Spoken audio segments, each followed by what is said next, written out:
কথা দাও আর কখনো মরার কথা নিজের মুখে আনবে না।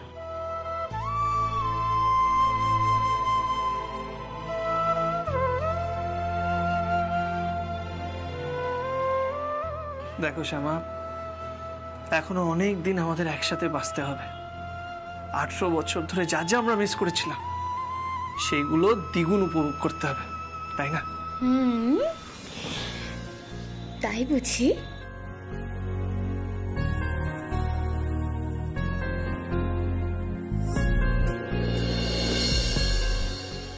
তাই শ্যামা, ঠিক তাই। আমাদের মেয়ে এখনো জীবনে প্রতিষ্ঠিত হয়নি। জীবনের কঠিন অঙ্ক ও এখনো বোঝে না। তাই যতক্ষণ না ওকে আমরা প্রতিষ্ঠিত করছি, জীবন থেকে আমরা পালিয়ে যেতে পারি না শ্যামা। ঠিক বলেছ। আমাদের মেয়েটাকে প্রতিষ্ঠিত না করে আমাদের কোথাও পালিয়ে গেলে চলবে না। আর যতক্ষণ না গানের জগতে প্রতিষ্ঠা পাচ্ছে, ওকে আমাদের আগলে রাখতে হবে। কিন্তু জানো তো, আমাদের মেয়েটা সরল, আবার খুব জেদিও। হ্যাঁ, সে তো হবেই। তোমার উপর জেগেছে?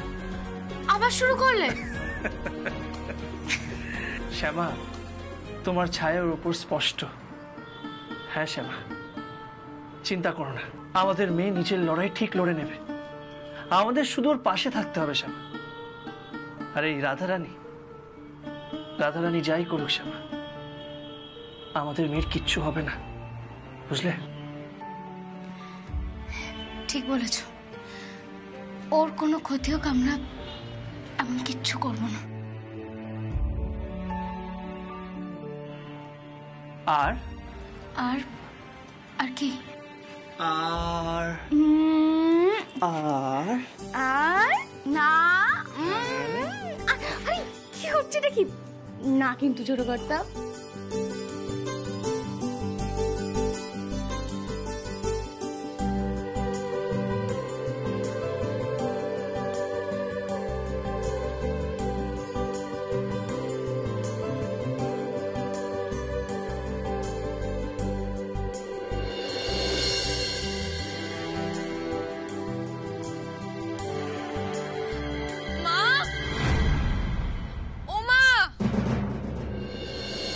কৃষ্ণ ডাকছে, সরো সরো দেখি। কৃষ্ণ, আরে কৃষ্ণ, কৃষ্ণ জানে না তুমি এখানে আছো।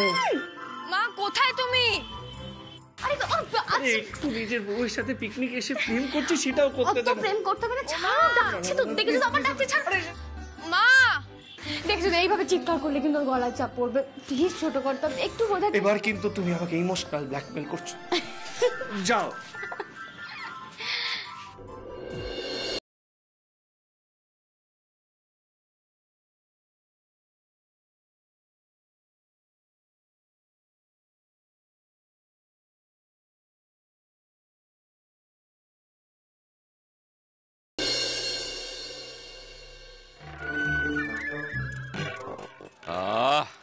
তবে কারা যেন সব আমার রান্না নিয়ে সন্দেহ প্রকাশ করছিল, তারা আসুক, এসে দেখুক যে বসন্ত চৌধুরীর হাতে মশলারা সব কেমন কথা বলে। তা যা বলেছেন জামাই দাদা, আমার তো গন্ধে অর্ধেক পেট ভরে গেল। হ্যাঁ, তুমি ডালটা তুলে দাও। মশাই, বাবা যে এই বয়সে কোমরে গামছা বেঁধে সবাইকে রান্না করে তাক লাগিয়ে দেবে, আমি তো ভাবতেই পারিনি।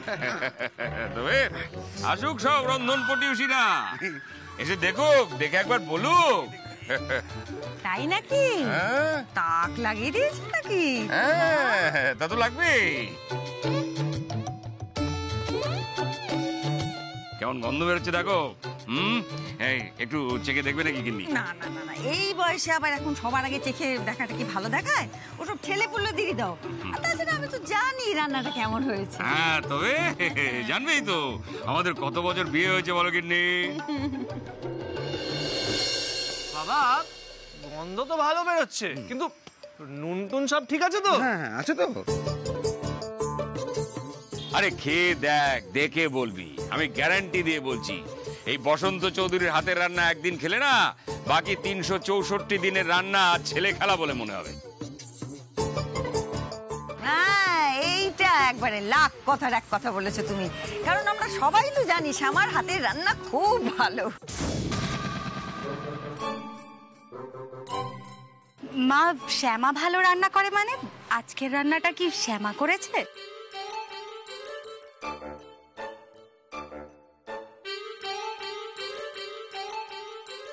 না না, মোটেই না।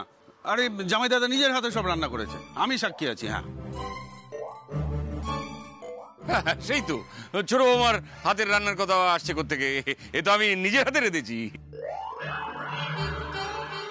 হ্যাঁ ঠিকই তো। কোথা থেকে আসছে? হ্যাঁ কি সব বলো তোমরা? কোথা থেকে ছোট বৌমার হাতের রান্না আসছে? তুমি তো নিজে রেঁধেছো, কেউ সাহায্য করেনি? এ আবার কি কথা? আমি আবার রান্নায় কার সাহায্য নিলাম? ঠিকই তো, ঠিকই তো। আমরা কিন্তু কেউ কিচ্ছু জানি না। কিরে শ্যামা, তাই তো? মা, আমি আমি কি করে জানবো মা? আমি তো কিছুই জানি না। সেই তো, ও কি জানবে? ঠিক আছে, শ্বশুর মশাইয়ের দলে ভিড়ছিস ভের, কিন্তু শেষমেশ সামাল দিতে পারবি তো? আসলে আসলে কি জানো তো, মন ভালো থাকলে রান্নার হাতও খোলতাই হয়। এই যে দিদি ভাইরা আমার পাশে রয়েছে, আমার ছেলে বৌমারা আমাদের সবসময় ঘিরে রয়েছে, এতেই তো আত্মার শান্তি, প্রাণের আরাম, তাই না? ওই স্বাদই রান্নায় চলে আসে।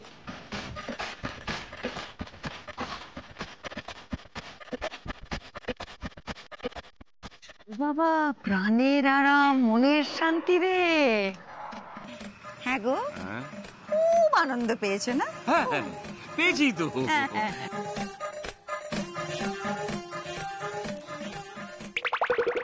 জাগে জাগে যাও, এবার সবাই গিয়ে খেতে বসে যাও। খাওয়া দাওয়ার পরে ভালো করে বসে গান শুনতে হবে। ও ছোট গিন্নি, ছোট গিন্নি, এই ছোট গিন্নি, আজকে তুমি গান গাইবে তো? কোনো অসুবিধা হবে না তো? হ্যাঁ গান গাইবো, আমি চেষ্টা করবো দাদান। আসলে ওই দিনের পর থেকে তো গান গাইনি, জানি না কেমন গাইতে পারবো, তবে আমি নিশ্চয়ই চেষ্টা করবো। এই চেষ্টা থাকাটাই জরুরি, চেষ্টা করলে অনেক কঠিন কাজও সহজেই হয়ে যায়।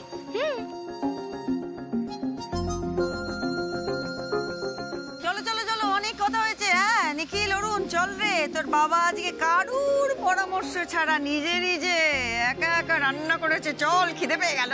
এই যে অলোক, তোমার দিদিকে বলে দাও, এভাবে ঠেস দিয়ে আমাকে কথা বলাটা একেবারেই উচিত হচ্ছে না। তোমরা তো ছিলে আমার পাশে, আমি রান্নায় কার সাহায্য নিয়েছি বলো? হ্যাঁ সেই তো দিদি, এ কিন্তু তোমার ভারী অন্যায়। জামাই দাদা সেই সকাল থেকে এত কষ্ট করে এতগুলো রান্না করলো, আর এখন তুমি মাঝখান থেকে। হ্যাঁ ঠিকই তো, একা একা নিজের বুদ্ধিতে, কাগজ দেখে দেখে। কাগজ দেখে দেখে? কাগজ দেখে দেখে মানেটা কি? মানে কাগজ মানে জানো না? কাগজ কিসের কাগজ? এটা জানি নাই তো, আমি জানি না কি কি কাগজ। বাবা, ব্যাপারটা কি বলো তো?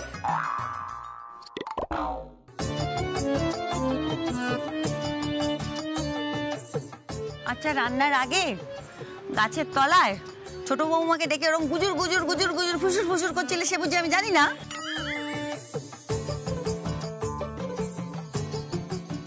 ছি ছি ছি ছি সুজাতা, আমি আমার বৌমাদের সঙ্গে কি কথা বলি সেসব তুমি আড়ি পেতে শোনো বুঝি? না না না, সুজাতা চৌধুরীর আড়ি পাতার দরকার হয় না। বসন্ত চৌধুরী যেই কথা বলে, অক্ষরগুলো ভাসতে ভাসতে উড়তে উড়তে আমার কাছে চলে আসে। কি করছো গো? হাতরে কোনো লাভ নেই তো। কতবার বলেছি না রান্নার পরে হেসেলে জিনিস গুছিয়ে রাখতে হয়, রাখোনি। কিসের কথা বলছো বলো তো তুমি? এই যে কথা বলছিলাম। এটা কি? নিখিল, এদিকে আয় আয় আয় আয়। হ্যাঁ বল। একটু দেখে বল না হাতের লেখাটা কার? দাঁড়া, কি লেখা আছে আগে দেখি। সোনা মুগের ডাল 1 কিলো শুকনো কড়াইতে ভেজে। বাবা, এটা তো ডালের রেসিপি। শুধু ডাল না, দেখ না, ফুলকপির রসা, ধোকার ডাল না, মাংস, চাটনি সব পাবি। দেখ দেখ দেখ। হ্যাঁ, মানে পুরো মেনু দেওয়া আজকে। হ্যাঁ, মেনু টেনু বাদ দে, হাতের লেখাটা কার বল? হাতে লেখা? হ্যাঁ বাবা,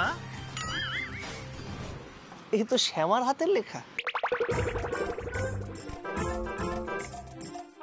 ধুর, এটা মোটেই ছোট বৌমার হাতের লেখা নয়। বাবা, আমার বউয়ের হাতে লেখা আমি চিনবো না? বউয়ের হাতের লেখা ছেড়া, জি জি জি। ছেড়ে দে, হাতের লেখা বাদ দে, হাতের রান্না তো চিনি। বুঝতে পেরেছো সবাই কে রান্না করেছে? আরে দূর বাবা, এটা কবেকার পুরনো হয়ে যাওয়া, পুরনো পিকনিকের একটা তামাদি হয়ে যাওয়া কাগজ। ফের মিথ্যে কথা বলছো? ঠিক আছে ঠিক আছে, আর বলবো না। এ বাবা, বাবা তুমি চিটিং করলে শেষ পর্যন্ত? এই এই চিটিং কি রে? চিটিং কি? রান্না বুঝি আমি নিজের হাতে করিনি? হ্যাঁ তাই তো, বাবা তো ঠিকই বলছে। বলে দিলে কি রান্না হয়ে যায়? রান্না কি অতই সহজ নাকি? রান্না করতে লাগে হাতের গুণ, আর যেটা বাবার মধ্যে খুব ভালোভাবে আছে। আর সেই জন্য তো ডালে কি সুন্দর গন্ধ বেরিয়েছে, আর প্রত্যেকটা রান্নায় কি সুন্দর গন্ধ বেরিয়েছে। এইসব বললে কিন্তু হবে না মা। কিন্তু তোমাদের মাই খালি মানবেন না সে কথা। ও মা, কে বলেছে মানবো না? আহা, আমি বুঝি আমার স্বামীর প্রশংসা করি না? কিছু বোঝো না, না একটু মজা করছিলাম। আজকে তো আমি তোমার রান্না খেয়ে ধন্য হয়ে যাব গো। এই তো সুজাতা মেনে নিয়েছে, মানে আমি ফুল মার্কস পেয়ে গেছি। বাহ জামাই দাদা, যেই দিদি সব মেনে নিল অমনি ভাইটা বড় হয়ে গেল তো। না না, তুমি পর হবে কেন? তুমিই তো ছিলে আমার একমাত্র সহযোগী। চলো চলো সবাই খেতে চলো, সবাই খেতে চলো। অলোক তুমি ডালটা নিয়ে এসো। হ্যাঁ হ্যাঁ চল। বাকি ডাল মুন্নি, এক জায়গায় বসো, আজ আমি খাইয়ে দেবো। চলো। কি মজা, কি মজা, কতদিন বসো বসো।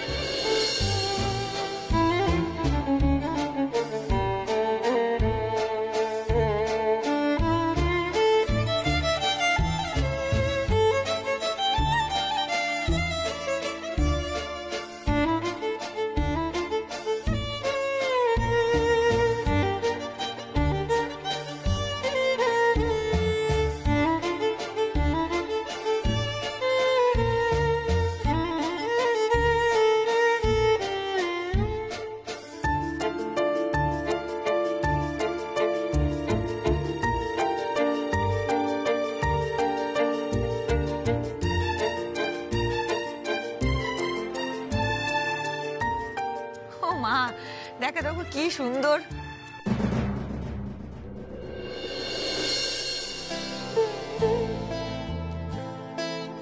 ও মা, কি হলো তোমার? কাঁদছো কেন?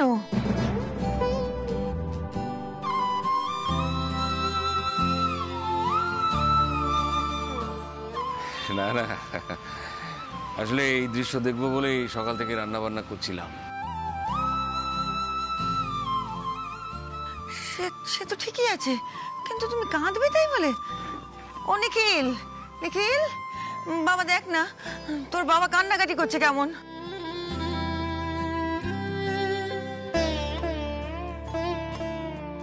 বাবা, বাবা তুমি কাঁদছো নাকি?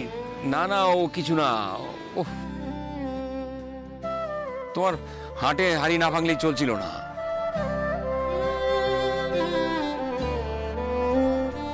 বুঝলে সুজাতা, আমার বৌমারা হচ্ছে আমার সংসারের লক্ষ্মী। তারা থাকলে আমার এই সংসারটা ভরা ভরা থাকে। দেখো ছোট বৌমা কেমন সন্তানদের নিজের হাতে খাইয়ে দিচ্ছে। এ দৃশ্য দেখেও সুখ। সংসারটা যদি এভাবেই হাতে হাত রেখে চলতে পারে, তাহলে কোনো ঝড়ই একে টলাতে পারবে না।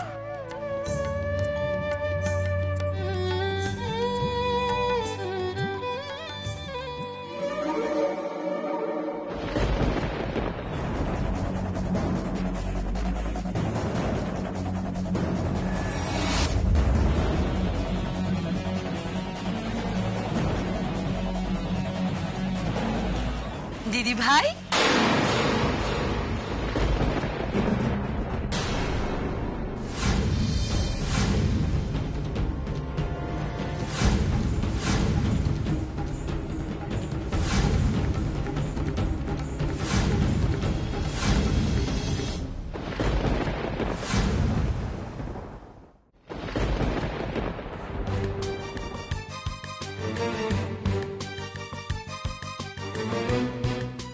রুকু, রাধারানী। দিদি ভাই, একবার দেখা করতে এলাম তোমাদের সঙ্গে। কেমন আছো সবাই?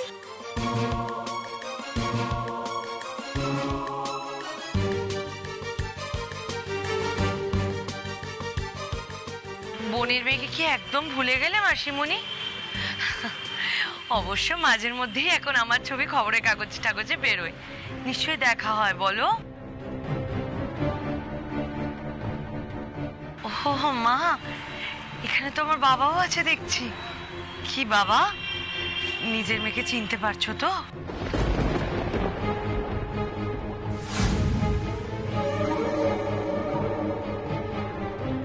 দেখ রাধা, কোনো বাবাই নিজের সন্তানকে ভুলতে পারে না বা ভুলে যেতে চায় না। তবে হ্যাঁ, এমন দুর্ভাগ্য অনেকের হয় যে নিজের সন্তানের মুখটা পর্যন্ত মনে করতে চায় না। যেমন আমি সেরকম এক দুর্ভাগা বাবা।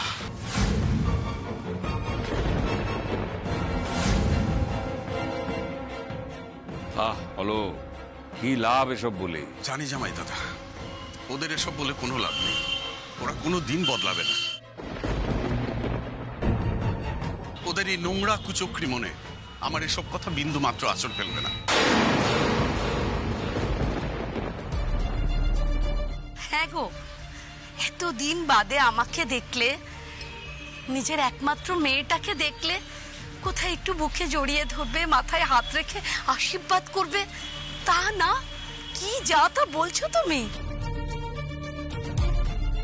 করতাম তো রুক্মিণী, যদি জানতাম যে তোমরা বদলে গেছো।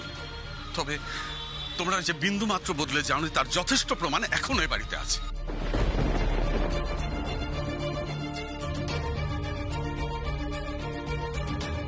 যাই হোক, এ বাড়িতে একটা ঘরোয়া অনুষ্ঠান চলছে। এখানে বাইরের লোকদের জন্য কোনো বন্দোবস্ত নেই, এমনকি অতিথি সৎকারেরও কোনো বন্দোবস্ত নেই।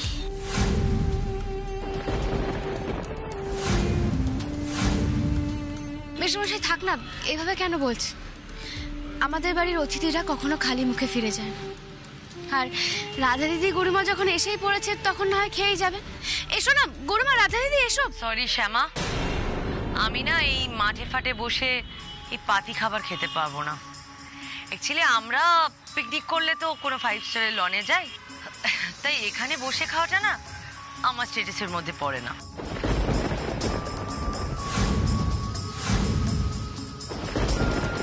বাট আই মাস্ট সে, শ্যামা তুই কিন্তু একই রকম আছিস। দেখ কি সুন্দর আমাদেরকে আদিক্ষেতা করে খেতে ডাকলি। আসলে আমাদের স্ট্যাটাসটা না তোদের সঙ্গে খাওয়ার মতোই নয়, সেটা তুই বুঝতেই পারিসনি।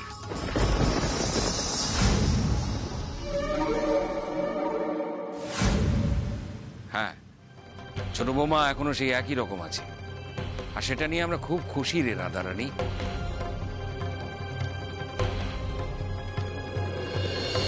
খুশি না হয়ে কোনো উপায় আছে মেশমশাই? বাই দ্য ওয়ে শ্যামা, তুই তো অনেকদিন পর কলকাতায় এসেছিস, নিশ্চয়ই দত্ত এন্টারপ্রাইজের নাম শুনেছিস।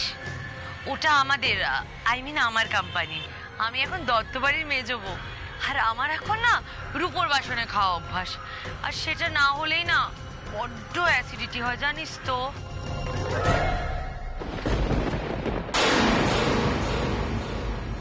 তা রাধারানী, তোরা কি এখানে রূপোর বাসনের গল্প করতে এসেছিস? তা নিশ্চয়ই নয়। আর তা যদি না হয়, যা করতে এসেছিস, যা বলতে এসেছিস বলে ফেল। ছি ছি মাসিমণি, এটা তুমি কি বলছো? আমি তো এলাম শ্যামার মেয়ে কৃষ্ণার জন্য। দেখো হাজারো হোক, ও তো আমারই মেয়ের বয়সী। শুনলাম গলা খারাপ হয়ে গেছে, বেচারি গান গাইতে পারছে না, তাই আর কি। ব্যাস রাধা,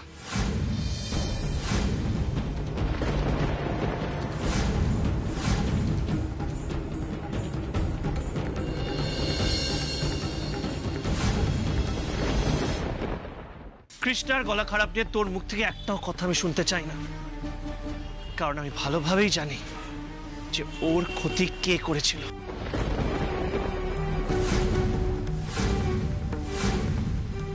নিখিল, এটা কিন্তু তোর খুব অন্যায়। পারলি প্রমাণ করতে কিছু? এই যে সেদিন বাড়িতে পুলিশ নিয়ে চলে গেছিলি, পারলি রাধাকে দোষী প্রমাণ করতে? ও প্লিজ, প্রমাণের কোনো দরকার নেই আমার।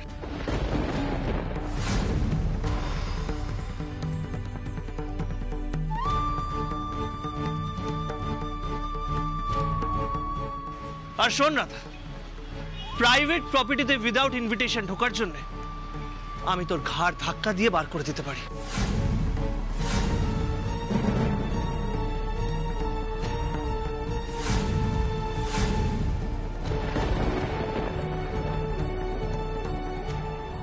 তোমাদের প্রপার্টি? বেশ বেশ ভালো, সময় কথা বলবে। বাই দ্য ওয়ে, আমি কৃষ্ণের জন্য সত্যিই খুব দুঃখিত। সঙ্গীতের মহাযুদ্ধে আমার রাইবেটা উইনার হচ্ছে, কিন্তু এটা ভেবেই আমার খুব খারাপ লাগছে যে কৃষ্ণা পার্টিসিপেটও করতে পারছে না। আফটার অল মেয়েটা তো খুব একটা খারাপ গান গায় না। কম্পিটিশনে থাকলে সেকেন্ড থার্ড কিছু একটা হলেও হতে পারতো।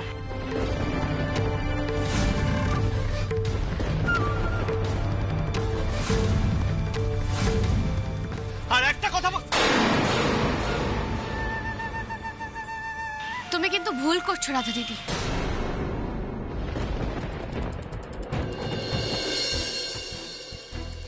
কম্পিটিশন এখনো শুরুই হলো না, আর এখনই যদি এসব ভুল ভাল আশা কথাবার্তা বাচ্চাদের মাথায় ঢুকিয়ে দাও তাহলে কিন্তু আর কারণ না, ওদেরই সমস্যা হবে। দায়িত্ব দাও না ওদের, দেখো না কি হয়। দেখো রায় এখনো বাচ্চা, তাই বলছি ওর মাথায় এসব ভুলভাল কথাবার্তা বা ওকে ভুল শিক্ষা দিয়ে বড় করো না। কম্পিটিশনে যেই রেজাল্টটাই আসুক না কেন সেটাই মেনে নিতে শিখি। দেখো না আমার কৃষ্ণা কিন্তু সেই শিক্ষা পেয়েই বড় হয়েছে।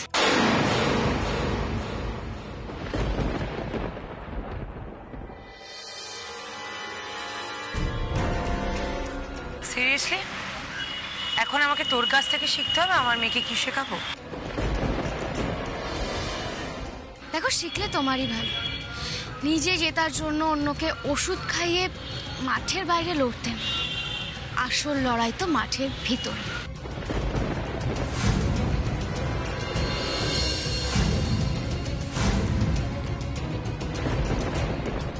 যেমন ভাবে আমি লড়েছিলাম আর জিতেও ছিলাম, আর আজকে আমার মেয়েও লড়বে এবং জিতবেও।